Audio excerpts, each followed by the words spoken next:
Hi guys, welcome back to Juris Edge. आज इस video में मैं आपको बताने वाला हूं कि अगर आप SEBI grade A legal officer के लिए अप्लाई करना चाहते हैं या फिर प्रिपेयर कर रहे हैं तो किन चीजों के बारे में आपको श्योर शॉर्ट पता होना ही चाहिए। बहुत ही क्लियर इंफॉर्मेशन इन सारे पॉइंट्स पे आपको होनी चाहिए। अच्छा, इनमें हो सकता है इनमें से कुछ पॉइंट्स का आपको आइडिया हो, कुछ पॉइंट्स आपको सुपरफिशियली बहुत अच्छे से पता हो, कुछ पॉइंट्स हो सकता है डेप्थ में पता हो। स्टिल मैं रिकमेंड करता हूं कि आप इस वीडियो को एंड तक देखो, क्योंकि इसमें बहुत सारी इंपॉर्टेंट चीजें आएंगी अगर आप प्रिपेयर कर रहे हो या फिर प्रेपरेशन को स्टार्ट करने वाले हो for SEBI grade A legal officer. देखो, सबसे पहले तो एक जो चीज हम लोग को बहुत अच्छे से समझनी चाहिए वो ये है कि लास्ट ईयर 2024 में SEBI grade A legal officers की जो टोटल नंबर ऑफ वैकेंसीज आई थी, दैट वाज 5। सिर्फ 5 वैकेंसीज आई थी SEBI grade A legal officer की। लेकिन 2023 में ये जो टोटल नंबर ऑफ वैकेंसीज आई थी, दैट वाज 25। तो अब यहाँ पे तुम देख रहे होगे हमको बहुत बड़ी इनकॉन्सिस्टेंसी दिख रही है इस तरह से कि लास्ट ईयर यानी कि last to last year 5 times ज्यादा वैकेंसी आई इन कंपैरिजन टू 2024। देखो, 2024 तो वैसे बहुत ही बुरा ईयर था सभी के लिए, किसी के लिए भी बहुत ज्यादा अच्छा नहीं गया। स्टिल हम लोग एक्सपेक्ट कर रहे हैं 2025 में 2023 जैसे ज्यादा नंबर ऑफ वैकेंसीज आएंगी। हम लोग एंटिसिपेट कर रहे हैं अप्रोक्सीमेटली 30-35 वैकेंसीज आनी चाहिए इस साल। अगर इस तरह इस नंबर की वैकेंसीज आती हैं तो हम सारे के सारे एस्पिरेंट्स के लिए बहुत ज्यादा अच्छा होगा। अब हम लोग राइट अवे वीडियो के साथ स्टार्ट करते हैं। मैं वो सारी चीजें कवर कर देता हूं आपके लिए जो आपको पता होनी ही चाहिए। सबसे पहले तो बेसिक एलिजिबिलिटी जिसका आपको आइडिया होना चाहिए। सबसे पहली चीज है, क्या एज लिमिट है, किस एज ब्रैकेट के अंदर आपको रहना है अगर आप अप्लाई करना चाहते हो इस एग्जाम के लिए। तो सबसे पहली चीज, एज इज 30 ईयर्स। अगर आप अंडर 30 हो, लॉ ग्रेजुएट हो, लॉ ग्रेजुएट होना बहुत ज्यादा इंपॉर्टेंट है। शायद आपको समझ आ रहा होगा, लीगल ऑफिसर के लिए अगर अप्लाई कर रहे हो तो लॉ ग्रेजुएट तो ऑब्वियसली होना ही होगा ना। तो अंडर 30 आपकी एज होनी चाहिए, डिग्री इन लॉ होनी चाहिए। And third and very important point जिसको आप लोग बहुत बार गलत इंटरप्रेट कर लेते हैं और जिसकी वजह से बहुत सारे बच्चे फॉर्म को फिल नहीं करते हैं, दैट इज यहाँ पे लिखा होता है कि हमको एक्सपीरियंस चाहिए ऑफ 2 इयर्स। उसके बाद सेबी वाले वहां पे लिख देते हैं in brackets desirable. Desirable word का मतलब होता है कि अगर तुम्हारे पास है तब तो अच्छा है, अगर नहीं है तो हमको दिक्कत नहीं है, हम तुमको कंसिडर करेंगे।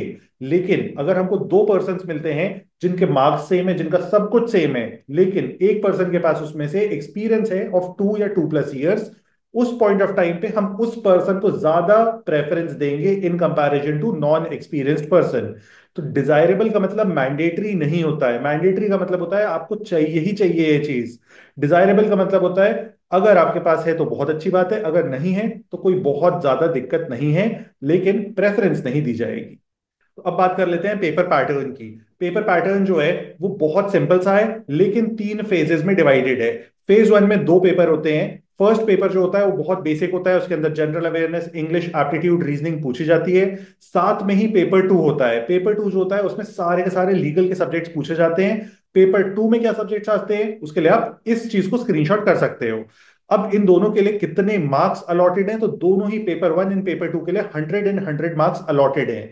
कितना टाइम मिलता है, पेपर 1 के लिए 60 मिनट्स मिलते हैं एंड स्पेशलाइज्ड लीगल के लिए आपको मिलते हैं 40 मिनट्स। तो इस तरह से हम लोग का फेज 1 होता है। जो बच्चे फेज 1 क्वालिफाई कर लेते हैं उनको चांस दिया जाता है फेज 2 के लिए। फेज 2 जो होता है उसमें आपको 2 सब्जेक्ट्स पूछे जाते हैं। Number 1, English descriptive. डिस्क्रिप्टिव का मतलब होता है बिल्कुल यूपीएससी मेंस या जुडिशरी मेंस की तरह आपको एग्जाम लिखना होता है, जहां पे आपको इंग्लिश में सारे के सारे आंसर्स को लिखना होता है। अब यहाँ पे मैंने इसके मार्क्स मेंशन कर दिए हैं, मैंने इसकी वेटेज मेंशन कर दी है। वेटेज से आपको इस चीज को समझना है कि अगर एक पेपर 100 मार्क्स का है, उसमें से सिर्फ 33% मार्क्स कैरी करता है यहाँ पे इंग्लिश डिस्क्रिप्टिव। जो रेस्ट 66% मार्क्स हैं वो कैरी करता है लीगल स्ट्रीम, जहां पे आपको फिर से सारे लीगल के सब्जेक्ट पूछे जाते हैं। कौन से सब्जेक्ट्स हैं, स्क्रीनशॉट कर लो। अब एक बार आप फेज 1 एंड फेज 2 को क्लियर कर लेते हो तो आपको चांस दिया जाता है फेज 3 में अपियर करने के लिए, जो सबसे इंपॉर्टेंट फेज है, जिसमें इंटरव्यू होता है। इंटरव्यू जो होता है ऑब्वियसली 1-to-1 इंटरव्यू होता है, जीडी वगैरह इसमें नहीं होता है। आपको डायरेक्टली पैनल के सामने प्रेजेंट किया जाता है। पैनल के सामने आपको उनको इंप्रेस करना होता है, आपको उनको ये समझाना होता है कि आप एक राइट कैंडिडेट हो इस जॉब पोजीशन के लिए।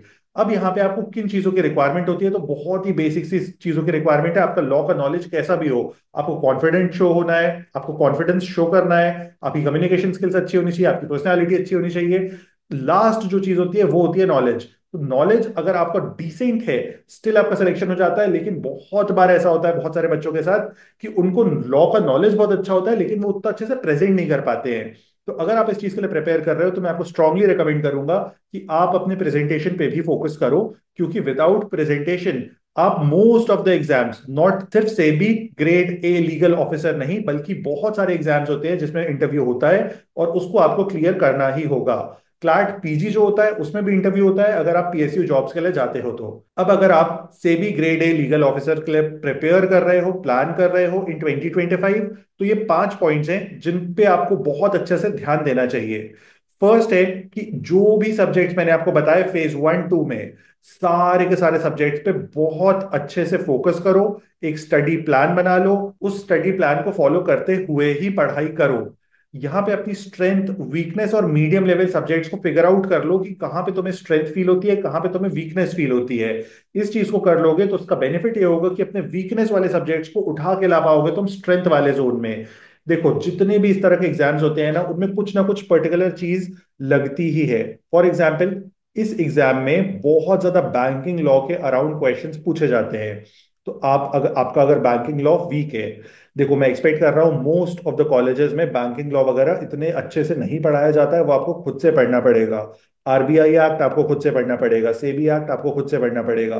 कॉलेज में बहुत सुपरफिशियली पढ़ा देते हैं। तो जब इन सारी चीजों को आपको खुद से पढ़ना है, उस पॉइंट पे आपको बहुत अच्छे से एनालाइज भी करना होगा खुद से ही कि आप कहाँ स्टैंड कर रहे हो। कोशिश करो एवरी डे प्रोग्रेस को आप ट्रैक कर पाओ। यहाँ पे ट्रैकिंग बहुत ज्यादा काम आएगी। अच्छा, चैनल को सब्सक्राइब भी कर दो, क्योंकि जैसे ही ये वैकेंसी आउट होंगी मैं तुरंत ही आपके लिए एक पूरा का पूरा स्टडी प्लान लेके आ जाऊंगा। अगर आपको नॉर्मली भी स्टडी प्लान चाहिए इस चीज के लिए तो आप कमेंट डाल दो, आप मेरे को रीच कर सकते हो through the number in description, या फिर आप हम लोग का कोर्स भी चेक कर सकते हो ऑफ क्लैट पीजी। उसके अंदर भी बहुत सारे बेनिफिट्स मिलेंगे अगर आप क्लैट पीजी पीएसयू के लिए अपियर कर रहे हो। स्पेसिफिकली पीएसयू वाले जो बच्चे हैं, सिर्फ उनके लिए एक स्पेशल बैच है हम लोग के पास जिसकी लिंक डिस्क्रिप्शन में है। सेकेंड चीज मैंने बताई दी थी आपको कि आपको एक बहुत अच्छा स्टडी प्लान बनाना होगा, स्टडी का शेड्यूल बनाना होगा। स्टडी प्लान आप बना सकते हो डेली, वीकली एंड मंथली, कि आप दिन में कितना कवर करने वाले हो, आप इन अ वीक कितना कवर करने वाले हो, इन अ मंथ कितना कवर करने वाले हो।